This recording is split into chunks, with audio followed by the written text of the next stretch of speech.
नमस्कार दोस्तों, कैसे हैं आप सब। आशा करती हूँ आप सभी ठीक होंगे, खुश होंगे, स्वस्थ होंगे। तो जी यहाँ पे मैं आज जो है राशन आया था, आज नहीं मतलब कल आ गया था, रखा था, तो उसी को ही मैं डब्बों में ट्रांसफ़र करने के लिए बैठी हूँ। और ये डब्बे हैं जो कुछ तो पुराने हैं, कुछ मैंने नए मंगवाए थे, उन्हीं के ही साथ के। मैंने बताया भी था आपको पहले कि मैंने जो मेरे पास डब्बे हैं पहले उन्हीं के ही साथ के मैंने और डब्बे मंगवाए हैं, क्योंकि ये डब्बे जो थे ये थोड़े कम थे और इनमें से सामान जो है मतलब बहुत सारा सामान ऐसा होता था कि जो बच जाता था, रखने के लिए डब्बे कम पड़ जाते थे। तो इसीलिए मैंने सेम उसी तरीके के डब्बे दूसरे मंगवाए थे, कुछ बड़े और कुछ छोटे। आप लोग भी बोलते थे कि दीदी आपके पहले वाले डब्बे जो है वो अच्छे लगते थे। तो यहाँ पे बस मैंने उसी चीज़ को ध्यान में रखते हुए, आप लोगों की बात मानते हुए अपने पुराने डब्बे वापस निकाल लिए हैं। और यहाँ पे जो कृष्णा के डैडी हैं वो राशन लेके आए हैं। जब से मैं मायके से आई हूँ तब से लेके अब तक राशन अब आया है। 1 महीना हो गया है मुझे मायके से आए हुए भी। तो मैं उस दिन से इनको हर रोज़ बोल रही थी कि आप राशन ले आइए, राशन ले आइए, राशन ले आइए। इतना बोलने के बाद 1 महीने के बाद जाके ये राशन लेके आए हैं। वरना क्या होता था कि जिस चीज़ की ज़रूरत थी वही जाके ले आए, जिस चीज़ की ज़रूरत होती थी वही जाके ले आए। तो इस तरीके से पिछले 1 महीने से काम चल रहा था। लेकिन क्योंकि जब भी कुछ बनाते हैं, जैसे मैं कुछ खाना बना रही हूँ या कोई रेसिपी बना रही हूँ, तो हमेशा ऐसा होता था कि उसमें कुछ ना कुछ चीज़ की कमी रह जाती थी। तो बस कई बार तो ऐसा हो जाता था कि मतलब उस चीज़ की कमी की वजह से फिर मैं वो बनाती नहीं थी, तो कुछ और ही बनाना पड़ता था। तो फिर मैंने इनको बोल दिया, मैंने कहा पहले राशन लेके आओगे तो मैं खाना बनाऊंगी, नहीं तो मैं खाना नहीं बनाऊंगी, क्योंकि मुझे फिर परेशान होना पड़ता है कि मतलब किसी चीज़ की कमी की वजह से फिर मैं कर नहीं पाती काम। तो फिर ये राशन लेके आए थे कल, तो इसको हमने रख दिया था कल अच्छी तरीके से। मतलब मैंने कहा 1 दिन रख देंगे तो ये थोड़ा सा जो है सैनिटाइज हो जाएगा। और जो पुराने डब्बे हैं वो भी मैंने रखे हुए हैं यहीं पे ही, वो मैंने रखे नहीं है, मतलब वैसे नहीं रखे, उनको मैं किचन में ही रखूँगी। क्योंकि जो एक्स्ट्रा सामान है, मैंने जो राशन मंगवाया है वो 2 महीने का राशन मंगवाया है। तो जो मेन डब्बे हैं, ये जो रेड वाले डब्बे हैं, इनको मैं भर के रख दूंगी। और जो बचा हुआ राशन है वो जो मैंने दूसरे वाले डब्बे हैं, जो गोल डब्बे हैं ना, ये ब्लैक वाले ढक्कन के, तो इनमें डाल के मैं उनको पीछे की साइड रख दूंगी। तो मतलब वो एक तो खुले रहेंगे तो वो ख़राब नहीं होंगे, तो डब्बों में वो अच्छी तरीके से सेफ रहेंगे और डब्बे भी जो है इधर उधर नहीं पड़े फिरेंगे। तो यहाँ पे मैंने जो है फ़िलहाल तो मैं बस रख दे रही हूँ, क्योंकि बहुत सारे मसाले थे जिनको कि मुझे साथ के साथ पीस के रखना था। जैसे धनिया होता है, तो मैं धनिया पाउडर भी खुद ही बनाती हूँ, तो इसीलिए फ़िलहाल तो मुझे बस ये था कि चलिए मैं रख देती हूँ, फिर फुर्सत में आराम से देख के कि कौन से डब्बे का या कौन से सामान का क्या करना है वैसे करूँगी। तो यहाँ पे जो डब्बे हैं वो मैं लगा रही हूँ किचन में। और पहले जो थे ये मेरे पास थे 20 डब्बे थे, 10 बड़े डब्बे थे, 10 छोटे डब्बे थे। तो अब मैंने जो मंगवाए हैं वो 6 बड़े डब्बे मंगवाए हैं और 6 छोटे डब्बे मंगवाए हैं।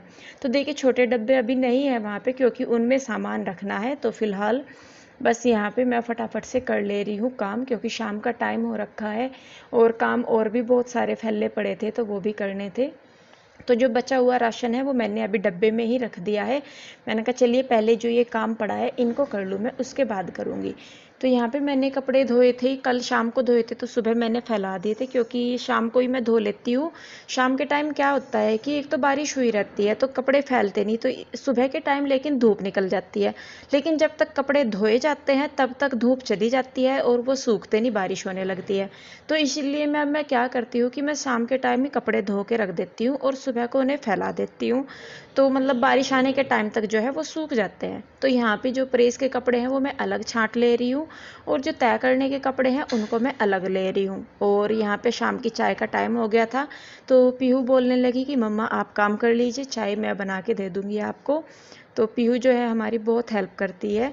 और देखिए यहाँ पे मतलब इन कपड़ों को तय करके रखने में भी, बच्चों के कपड़े वगैरह रखने में भी 1 घंटा सारा आराम से लग जाता है। क्योंकि मेरी आदत है कि मैं जब भी कपड़े वगैरह रखती हूँ तय करके रोज़ डेली, तो मैं अलमारी को हर रोज़ ही ठीक करके रखती हूँ कपड़ों को लगा के। तो इससे जो है वो कपड़े बैलेंस रहते हैं, ख़राब नहीं होते।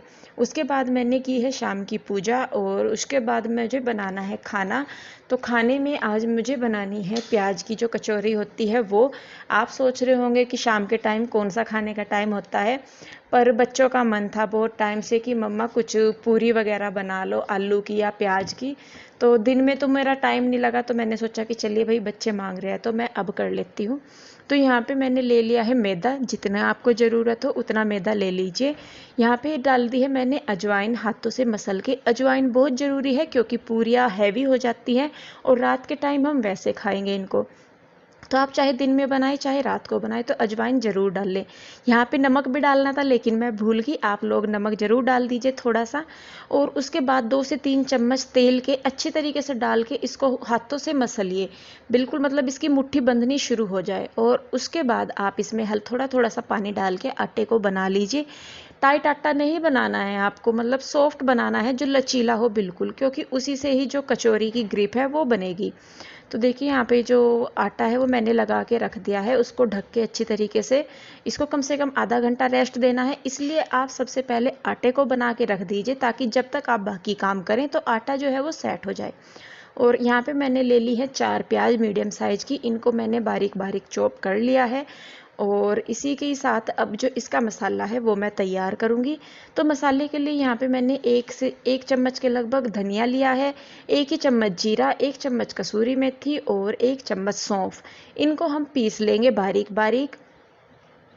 और अब हमें रखना है एक पैन, इसमें डाल देंगे 2 चम्मच के लगभग तेल। आप चाहें तो ये सारे मसाले स्टार्टिंग में मतलब साबुत खड़े मसाले पीस के बाद मतलब भून के फिर पीस सकते हैं, लेकिन मैंने यहाँ पे इनको पहले ही पीस लिया है। तो यहाँ पे तेल में वो पीसे हुए मसाले डालने के बाद मैंने थोड़ा सा उसमें डाल दिया है हींग। और इनको आप मीडियम फ्लेम पे तब तक पकाइए जब तक कि मसालों से अच्छी तरीके से खुशबू ना आने लगे। उसके बाद यहाँ पे मैंने डाला है 2 से 3 चम्मच बेसन, उसमें ऊपर से मैंने डाला है 1 चम्मच अमचूर पाउडर, आधा चम्मच गरम मसाला और लाल मिर्च। लाल मिर्च आप अपनी टेस्ट के अकॉर्डिंग डाल दीजिए। और इन सबको भी बहुत अच्छे तरीके से भूनिए जिससे कि जो बेसन है उसका भी कच्चापन निकल जाए। उसके बाद यहाँ पे हमने ऐड कर दी है जो प्याज ली थी वो, 4 से 5 मैंने हरी मिर्च ली हुई थी और ऊपर से हमने डाल दिया है नमक। तो इन सबको अच्छी तरीके से आप मिक्स करके पकाइए तब तक जब तक कि जो प्याज है वो हमारी सॉफ्ट ना हो जाए। आपको इसको मतलब ध्यान रखना है कि आपको आलस बिल्कुल नहीं करना है मसालों को पकाने में, क्योंकि यहीं से ही आपका जो खाने का टेस्ट है वो बढ़ के आता है। तो जितना अच्छी तरीके से आप मसालों को पकाएंगे उतना ही अच्छा रहेगा। तो देखिए हमारे प्याज भुनने में 2 से 3 मिनट लगा है, सॉफ्ट हो गए हैं। उसके बाद हमने यहाँ पे डाल दिए हैं आलू। 2 बड़े साइज़ के आलू थे ये मेरे पास, जिनको कि मैंने बॉईल किया हुआ था। तो इनको भी इसमें डाल के अच्छी तरीके से मिक्स करेंगे, भूनेंगे, जिससे कि जो हमारी स्टफिंग है वो बहुत ही अच्छी हो के आए। और यहाँ पे मतलब इन सारे मसालों को आपस में मिक्स कर लेना है और तब तक पकाना है जब तक कि जो हमारी स्टफिंग है वो बर्तन को ना छोड़ने लगे। मेरे पास ये नॉन स्टिक पैन है, लेकिन आपके पास जो भी बर्तन है आप उसको तब तक भूनिएगा जब तक कि वो पैन को ना छोड़ने लगे। इसके बाद हमने यहाँ पे ऐड की है 1 चम्मच चीनी, वो इसलिए क्योंकि प्याज जो होती है वो मीठी होती है, लेकिन जब हम इसमें आलू और बेसन मिक्स कर देते हैं तो जो हमारे प्याज का जो टेस्ट है वो थोड़ा सा कम हो जाता है। तो उसी को ही बनाए रखने के लिए यहाँ पे हम करेंगे चीनी ऐड। तो जी देखिए यहाँ पे इसको भूनने के बाद अच्छी तरीके से हमने दूसरे बर्तन में निकाल के ठंडा कर लिया है। अब आप यहाँ पे हम बना रहे हैं जो ये स्टफिंग है उसकी बॉल्स बना के रख लेंगे, जिससे कि स्टफिंग में हमें आसानी हो।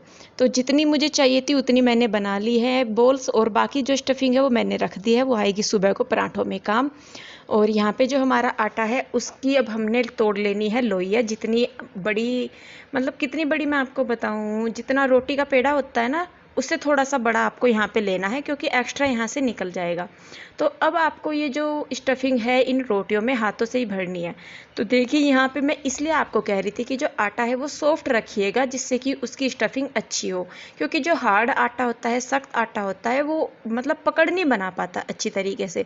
तो इस तरीके से आप इसका जो हमारी पेड़ी बनी है, पेड़ा बना है ये, इसका मतलब मुंह ऊपर से बंद करके जो एक्स्ट्रा आटा होगा उसको निकाल देंगे। और इसी तरीके से देखिए हम जो सारी ये हमारी रोटियां हैं, कचौरियों की स्टफिंग है, इसी तरीके से भर के हम सारी तैयार कर लेंगे।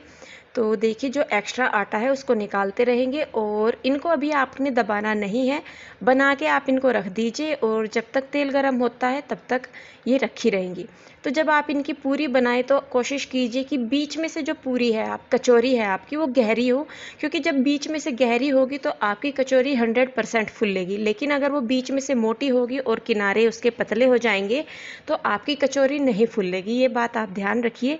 तो जब भी आप बनाएं तो कोशिश करिए कि इनकी जो बीच वाली साइड है वो गहरी हो। तो देख लीजिए हमारी सारी हो गई है पूरी ये कचौरी तैयार। और जो तेल है हमारा यहाँ पे बहुत अच्छे तरीके से गर्म हो रखा है, लेकिन यहाँ पे आपको जो कचौरी है सिर्फ डाल के निकालनी है। सिर्फ इतना करना है कि जो उस पर पिंपल्स आते हैं ना, उसकी स्किन हल्की सी चेंज हुई, मतलब तेल भी हमारा गर्म है, और बस इतना ही टाइम आपको लगा के निकालना है कि जैसे ये ऊपर की स्किन जो है ना वो हल्की सी, मतलब हल्की हल्की सी ही सिके। तो देखिए यहाँ पे इसी तरीके से मैंने जो है सारी सेक ली है। अब हमारा तेल है गरम, तो यहाँ पे मैंने उसको थोड़ा ठंडा करने के लिए उसमें और तेल ऐड कर दिया है, और पहले मैंने लिया था कम। तो यहाँ पे आपको तेल बहुत गरम नहीं चाहिए, हल्का गरम तेल ही आपको चाहिए। तो ध्यान रखिए जब भी आप ये कचौरी तलें तो तेल का टेम्परेचर जो है वो बहुत हाई ना हो, और जो आपकी आँच है वो मीडियम टू लो हो, ना तो ज़्यादा मतलब मीडियम ही हो ना लो हो, उन दोनों के बीच का हो। तो देखिए यहाँ पे बस हमने डाल दी है इनको, और आप थोड़ी थोड़ी देर के बाद इनको उलट पलट के करते रहिए। अच्छी तरीके से सेकेंगे तो कम से कम 10 से 12 मिनट आपको इनको सेकने में लगेगी। लेकिन अगर आप इनको तेज आंच पे सेकेंगे तो सिक तो 2 मिनट में जाएंगी, लेकिन ये अंदर से कच्ची रह जाएंगी, और कुरकुरी तो बिल्कुल भी नहीं बनेगी। तो देखिए जी हमारी जो कचौरियाँ हैं वो फूल भी गई हैं, और कलर देखिए कितना अच्छा आया है। इनको सिकने में मुझे कम से कम, मैं आपको अपना बताती हूँ, 10 से 15 मिनट लगी है मीडियम टू लो फ्लेम पे। तो एक राउंड हमारा हो गया है पूरा, और दूसरे राउंड में जो बची हुई है वो मैं सारी डाल दूंगी, और इसी तरीके से सारी सेक लूँगी। तो जी कृष्णा के डैडी के आने का भी टाइम हो गया था, तो मेरी कोशिश थी कि उनके आने से पहले मैं बना लूँ। तो वो भी आ गए थे यहाँ पे, तो मेरा सेकंड राउंड फ्राई होने लग रहा था जब कृष्णा के डैडी आए। और शायद इनको पैर में चोट लग गई थी, तो कृष्णा परेशान कर रहा था उनको, और बाइक से शायद स्टैंड से पता नहीं कैसे उनको पैर में थोड़ी सी चोट लग गई थी, तो जिसकी वजह से वो भी थोड़े से परेशान हो रखे थे। तो जी देखिए यहाँ पे उन्हें पानी वगैरह देने के बाद जो पूरियाँ हैं वो सेकंड राउंड भी हमारा अच्छी तरीके से फ्राई हो चुका है। और पूरियाँ देखिए आप कितनी सुंदर बन के तैयार हुई है, फूली फूली हैं। फूट भी गई है आपकी, कोई फट गई है पूरी तो टेंशन मत लीजिए, इतनी स्टफिंग बाहर नहीं आती। तो देखिए हमारी हो गई है ये तैयार। आप इसको चाहिए सॉस के साथ खाइए, दही के साथ खाइए, या इसकी चाट बना लीजिए, जैसे आपको मर्जी हो वैसे आप खा सकते हैं। तो यहाँ बच्चे जो है मेरे वो दही के साथ इनको ज़्यादा पसंद करते हैं, तो इसीलिए दही और सॉस के साथ यहाँ पे हम लोग इनको खाएंगे।